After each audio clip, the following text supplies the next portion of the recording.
দেশের রাজনৈতিক পরিস্থিতির সাথে প্রসিকিউটরিয়াল অ্যাডভাইজারের কোনো সম্পর্ক নাই। প্রসিকিউশনের যাদের বিরুদ্ধে অভিযোগ, সেই অভিযোগটি যদি তথ্য নির্ভর না হয়, কোনো নিরীহ মানুষ, যে মানুষ কোনো অন্যায় করে নাই, যে মানুষ কোনো অপরাধ করে নাই, তিনি বা তারা যেন কোনো হয়রানির সম্মুখীন না হন, আইনের শাসন প্রতিষ্ঠার জন্য এই দায়িত্ব রাষ্ট্র আমার উপর অর্পণ করেছেন। এই পরিস্থিতিতে রাষ্ট্র মনে করছেন যে প্রসিকিউশনটা যেন সুন্দরভাবে পরিচালিত হয়, প্রসিকিউশনটা যেন ওয়েল ইকুইপড হয়, এবং সেই ক্ষেত্রে এই চিন্তার ধারার আলোকেই রাষ্ট্র আমাকে এই দায়িত্ব অর্পণ করেছেন। সুতরাং অ্যাজ অ্যান অ্যাডভাইজার, প্রসিকিউটরিয়াল অ্যাডভাইজার হিসাবে আমি মামলার কোনো অভিযোগের, মামলার নয়, কোনো অভিযোগের গুণাগুণের ভিত্তিতে আইনের নির্দিষ্ট ধারার অধীনে যারা প্রসিকিউশনের অংশ বা প্রসিকিউশনের সাথে যারা রিলেটেড, নট দ্য প্রসিকিউটর, প্রসিকিউশনের সাথে যারা রিলেটেড, তাদেরকে সার্বিকভাবে আমি সহযোগিতা ইনশাল্লাহ করব। সেই ক্ষেত্রে আমি মনে করি না যে রাষ্ট্র কোনো কিছুর বিনিময়ে কোনো ক্ষমতা বা কোনো দায়িত্ব আমাকে দিয়েছে। মাঠের অলরাউন্ডার আমি, আর ঘরের allrounder Tylox. Tylox toilet cleaner, clean মানেই টাইলক্স। রাষ্ট্র তার আইনি সেবা দেওয়ার জন্য, আইনের শাসন প্রতিষ্ঠার জন্য এই দায়িত্ব রাষ্ট্র আমার উপর অর্পণ করেছেন। কারণ আমি কোনো রাজনৈতিক দলের সাথে সংশ্লিষ্ট না, আমি কোনো রাজনৈতিক দলের কর্মী না, আমি কোনো রাজনৈতিক দলের সমর্থক না। আমি একজন পেশাজীবী।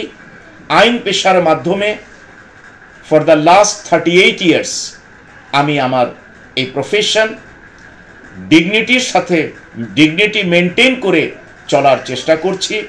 এবং ইতিপূর্বে আপনারা জানেন যে আমাকে যেই প্রজ্ঞাপন দেয়া হয়েছিল, সেখানে বলা হয়েছিল যে পেশাকর্ম পরিত্যাগ করার স্বার্থে।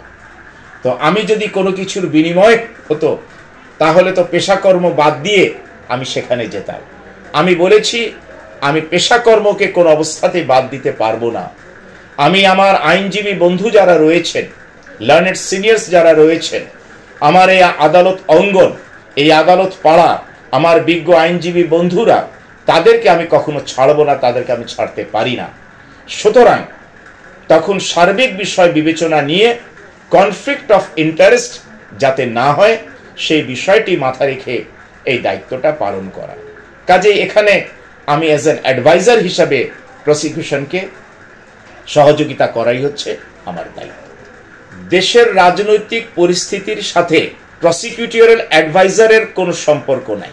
প্রসিকিউটরিয়াল অ্যাডভাইজারের সম্পর্ক হচ্ছে যারা ইনভেস্টিগেটরস, অর্থাৎ police, RAB, CID, detective branch, মাদকদ্রব্যের কর্মকর্তারা, কিংবা পুলিশ ব্যুরো অফ ইনভেস্টিগেশন, কিংবা অন্যান্য যারা সংস্থা যেগুলো রয়েছে, যারা আইনানুগ প্রক্রিয়ায় ইনভেস্টিগেশন করতে পারেন, তারা যখন কোনো প্রসিকিউশন ইনিশিয়েট করবেন, লঞ্চ করবেন, তখন সেই ক্ষেত্রে যাতে সেটা প্রপারলি হয় এবং সেই ক্ষেত্রে যেন আইনের কোনো ব্যত্যয় না ঘটে।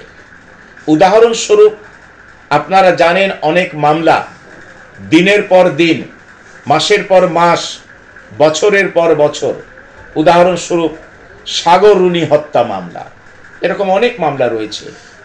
এই মামলাগুলো এই ইনভেস্টিগেশন স্টেজে কোন লিগ্যাল এক্সপার্ট ইতিপূর্বে প্রসিকিউশন মামলাটি কিভাবে ইনিশিয়েট হওয়া উচিত, কিভাবে ইনভেস্টিগেশন হলে প্রসিকিউশনের ইন্টারেস্ট প্রোটেক্ট হবে, প্রসিকিউশনের ইন্টারেস্ট প্রোটেক্ট হওয়া মানে হচ্ছে রাষ্ট্রের ইন্টারেস্ট প্রোটেক্ট হওয়া।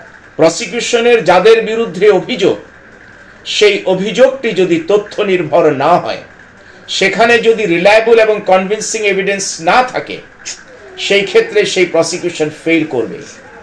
এবং আমি আরো বিশ্বাস করি কোনো নিরীহ মানুষ, যে মানুষ কোনো অন্যায় করে নাই, যে মানুষ কোনো অপরাধ করে নাই, তিনি বা তারা যেন কোনো হয়রানির সম্মুখীন না হন, কোনো ফলস, কোনো ম্যালিশিয়াস প্রসিকিউশনের মাধ্যমে সেটাকেও নিবারণ করার দায়িত্ব আমার রয়েছে বলে আমি মনে করি।